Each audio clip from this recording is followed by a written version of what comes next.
Hello and welcome. In this video, we are going to take another look at our P6 modified. This version of our P6 modified focuses on a kiosk application or a kiosk inventory or a small business inventory that essentially just reads in a CSV file, it parses it, and then it stores it in an array of product structures. Now, this video assumes that you have already been following along with this series, and if anything, have completed the original P6. Parts of this project will be applicable to other projects. And the big difference between the original P6 and this P6 modified is the use of dynamic memory allocation. And by that, I mean a combination of malloc and realloc.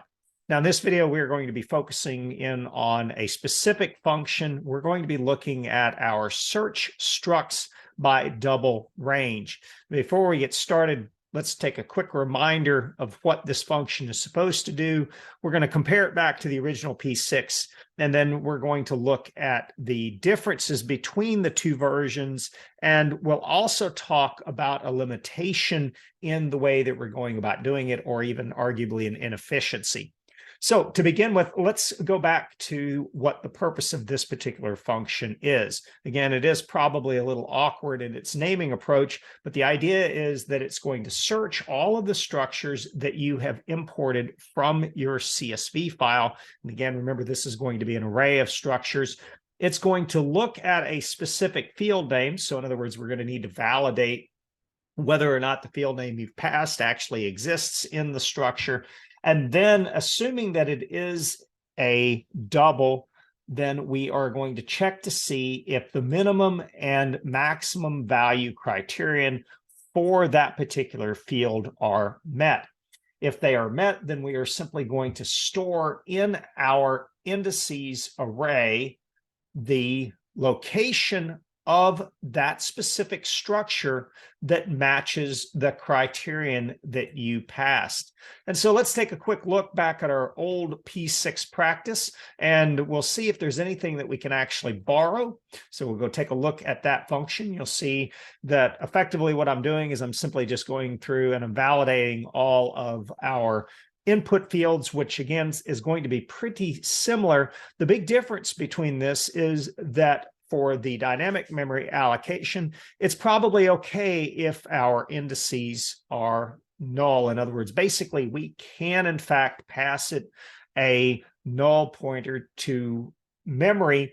In other words, basically, we do not have any memory allocated for our indices. And at that point, what we can do is we can simply use realloc then to allocate memory to store the indices in. And again, that's perfectly fine for the new version of our application.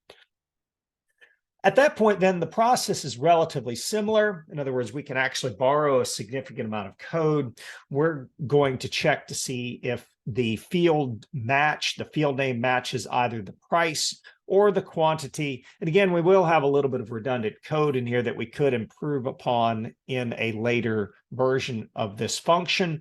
But then if it matches either the price or the quantity, then we will simply go through each of the elements in our search structs one by one, and we will check to see if, in this case, the price minimum criteria is met, the maximum price criterion is met. So for instance, basically, we're looking for all of the products that have values for the price between 0.50 or 50 cents and $1.50. And then we simply add it to our indices array. Now, the catch is, in this particular example, we already had our indices array declared in main. And more importantly, we actually use the same size that we used for declaring the original search structs, which, if you recall from the earlier videos, is much larger than we need in the case of the sample file. It also has the limitations that it stops once it reaches the maximum size of the search structs array or the import structs array. Now, the reason we could get away with this particular example was because there was no way we could match more elements in the search structure than what was in the indices. In other words, if we use the number 100 as a hard-coded value, fundamentally, we assigned or allocated 100 elements to the structures array, then we simply allocated 100 elements to our indices array. Again, a terrible, terrible waste of memory, but we can improve on that now in our new version. So what we're going to do is we're actually going to copy a significant amount of code from this function, and we're going to strip out the pieces that have no bearing when we are doing dynamic memory allocation, and we'll add the variables as needed. So the last thing that we want to do before we get started on this is we want to focus on the differences between the function signatures. And I'm going to be careful here. I'm going to try to split my screen so that you can see both of them. On the bottom is the original function. And then on the top, we'll just go ahead and go down to our implementation of the function. And you'll see that what changes is the way that we're handling our indices. And so instead of it being a statically declared array, we need to pass to it the address of an array of integers. And specifically, we are going to pass that by reference, which means that we can modify the value of the address of the array as we grow it. In other words, in case realloc decides to point to a different location in memory, no big deal. Basically, what we're going to do is the calling function will now have access to whatever address our realloc function allocates to us. All right, so let's go ahead and get started. I'm going to go ahead and split my screen vertically here. And what we will do is we will carefully copy, or rather, probably easier to just go ahead and copy all of it and then eliminate the portions that are not relevant to us. And that way we are working on a single screen instead of the split screen.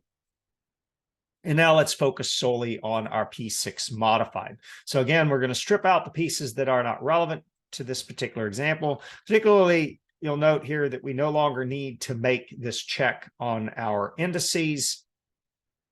We probably need to consider making some basic checks on our N and on our M. However, if it is a scenario where the N is in fact equal to 0, that's not necessarily a problem. It is, however, going to be handled then when we use our for loop, and specifically then this particular criterion. So I do believe we missed this in the earlier video, so we might as well go ahead and add it here. We'll just do a quick else if.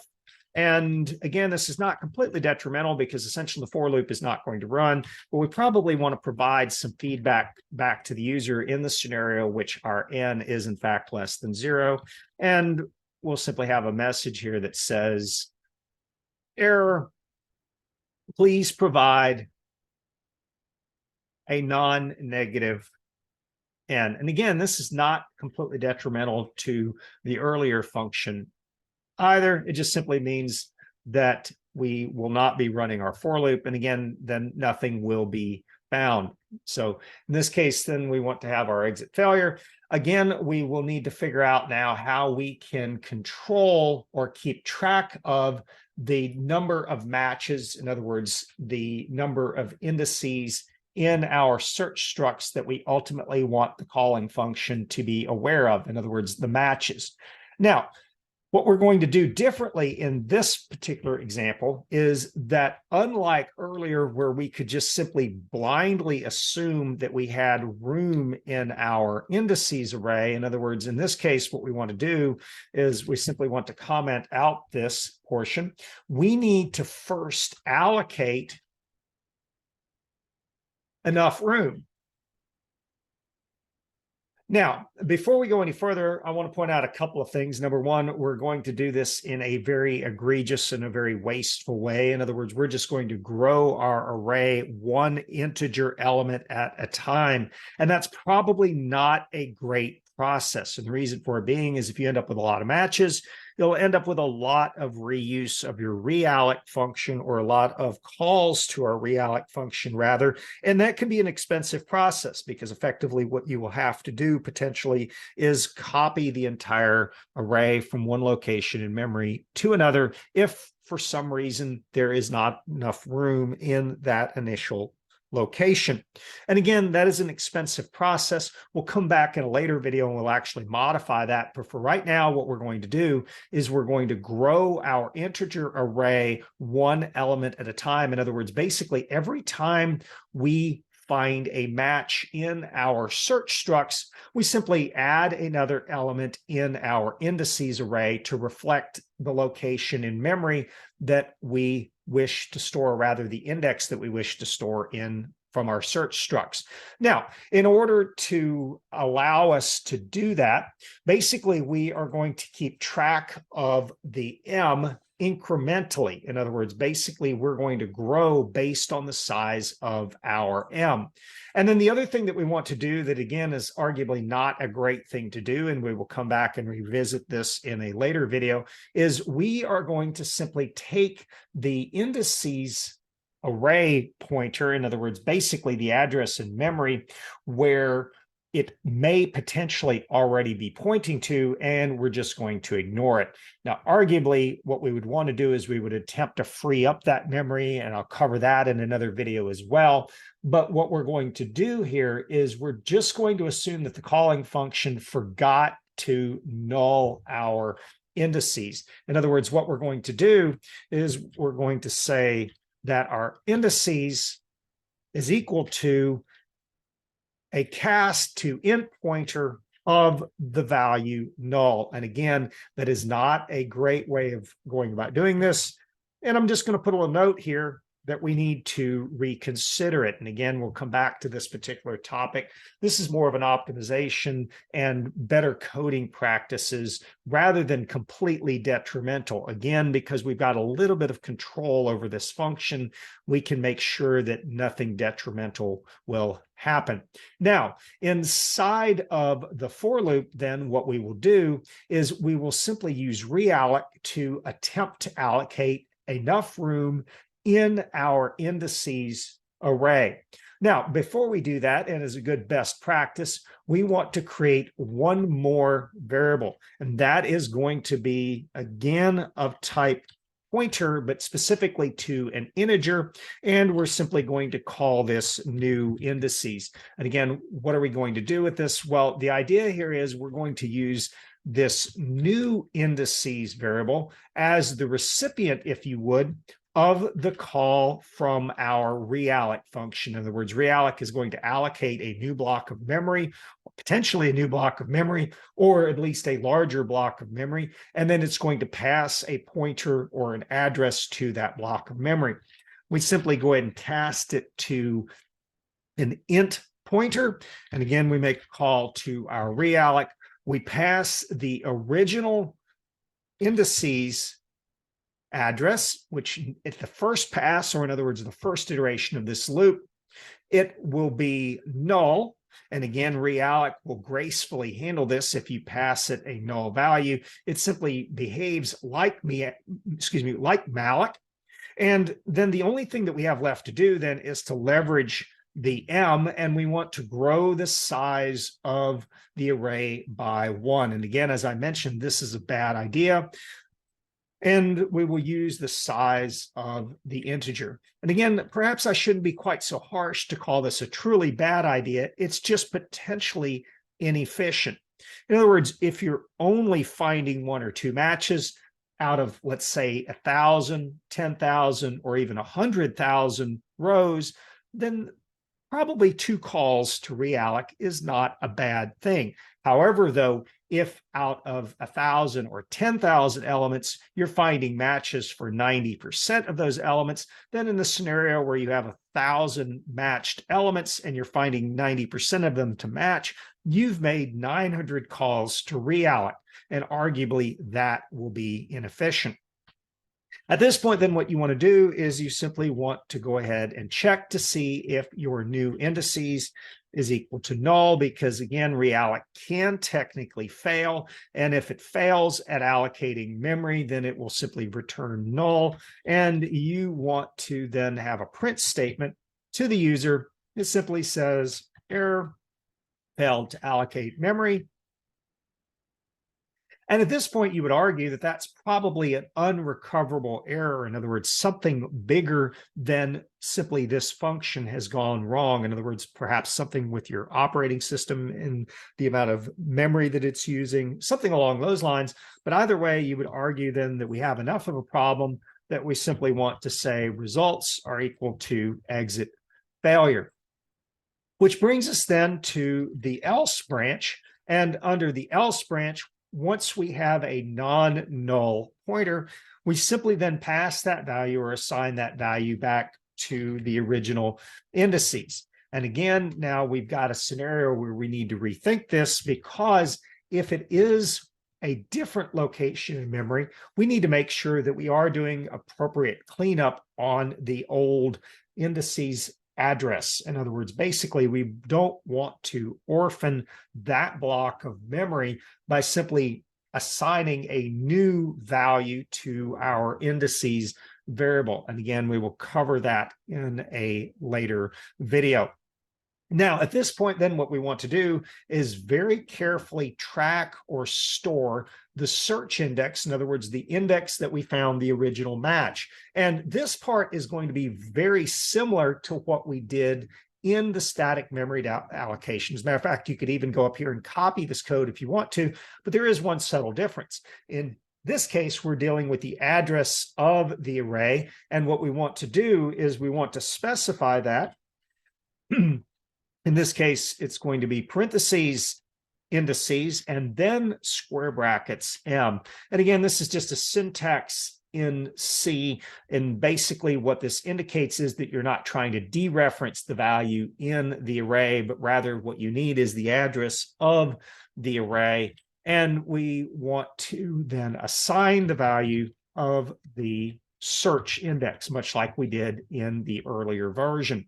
At this point, then, once we've been successful at growing the array and assigning the value, we simply need to remember to increment our M. In other words, basically, the whole purpose of the M, if you look at the function signature here, is to keep track of the number of indices stored in our indices array. In other words, this is going to tell us fundamentally how many matches were found in the original search structs.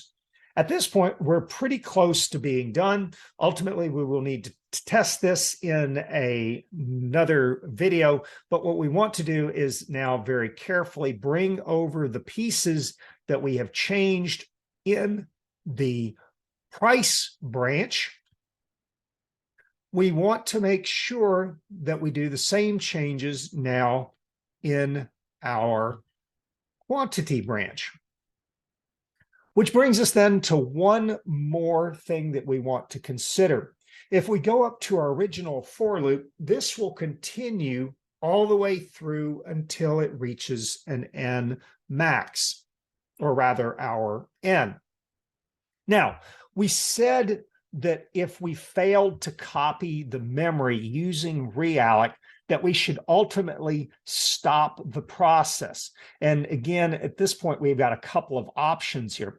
We could essentially break from the for loop. In other words, we could return early. As a matter of fact, we could actually go ahead and return our results in the if statement, which arguably is bad programming in both scenarios. And the reason I say that is because it provides then multiple exit points from your code instead of simply relying on our return results. So again, we've got at least two options there. What we want to do is we want to pick a third option. And what we're going to do is we're going to modify now our for loop to look at two scenarios.